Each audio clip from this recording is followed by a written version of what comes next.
آپ دیکھ رہے ہیں IAK نیوز۔ راولاکوٹ میں مختلف سیاسی جماعتوں اور ٹریڈ یونینز پر مشتمل all parties people's right forum نے آزاد پتن روڈ کی بندش کے خلاف 21 ستمبر کو آزاد پتن پل پر احتجاج کا اعلان کیا ہے اور حکومت آزاد کشمیر حکومت پاکستان سے مطالبہ کیا ہے کہ فوری طور پر آزاد پتن روڈ کا از سر نو سروے کر کے نئی سڑک تعمیر کی جائے اور اس کا مستقل حل نکالا جائے۔ اس کے غلط سروے میں ملوث ذمہ داران کا تعین کر کے ان کا محاسبہ کیا جائے اور انہیں سخت سزائیں دی جائیں،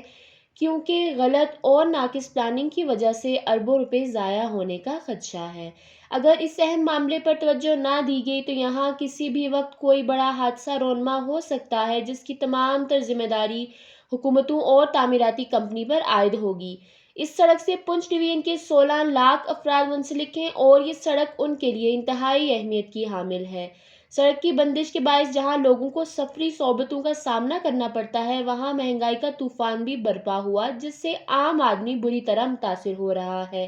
اس لیے حکومت فوری توجہ دے۔ رائٹس فورم کے صدر سردار زاہد رفیق ایڈوکیٹ، سابق ایڈمنسٹریٹر میونسپل کارپوریشن سردار ذاکر خان، صدر گڈز ٹرانسپورٹ عمران سجاق، راولاکوٹ انجمن تاجران سے سردار شاہد خورشید، ٹرانسپورٹ ورکرز یونین کے سردار اویس ارشد، JKPP کے ضلعی صدر سردار محمود صابر، مسلم لیگ نون حلقہ 4 کے صدر خواجہ عمران اشرف،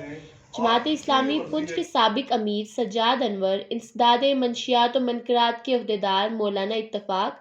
سابق امیدوار اسمبلی ناصر جاوید، سردار انور خان، جماعت اسلامی باغ کے امیر میجر ریٹائرڈ تصور گردیزی، سردار ذوالفقار عارف، سردار عمر نذیر کشمیری اور دیگر نے پنچ ڈویژن کے نمائندگان کے اجلاس کے بعد صحافیوں کو بریفنگ حکمت عملی کا اعلان کیا۔ ان عہدیداران نے کہا کہ 21 ستمبر تک اگر اصلاح احوال نہ کی گئی تو آزاد پتن کے مقام پر ہی آئندہ کے لائحہ عمل کا اعلان کیا جائے گا۔ آزاد پتن روڈ گزشتہ 10 سالوں سے لینڈ سلائیڈنگ کی زد میں ہے۔ جب ڈیم کی تعمیر کا کام شروع ہوا، حکومت اور متعلقہ ذمہ داران کو تحفظات و خدشات سے آگاہ کیا گیا، لیکن کسی نے ان باتوں پر کان نہیں دھرے۔ اب ڈیم بننے کے بعد پانی کی سطح بلند ہو گئی، جس کی وجہ سے اس سڑک کے نچلے حصے سے زمین دریا برد ہو رہی ہے اور آئے روز لینڈ سلائیڈنگ سے ٹریفک معطل ہو جاتی ہے۔ آئندہ ماہ اگر بجلی کے بلات میں کوئی اضافی ٹیکسز عائد کیے گئے تو نہ صرف احتجاج دوبارہ کریں گے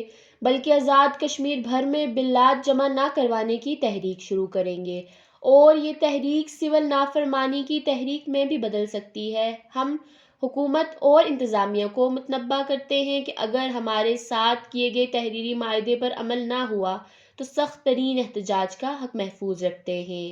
تازہ ترین خبروں کے لیے دیکھتے رہیے IAK نیوز۔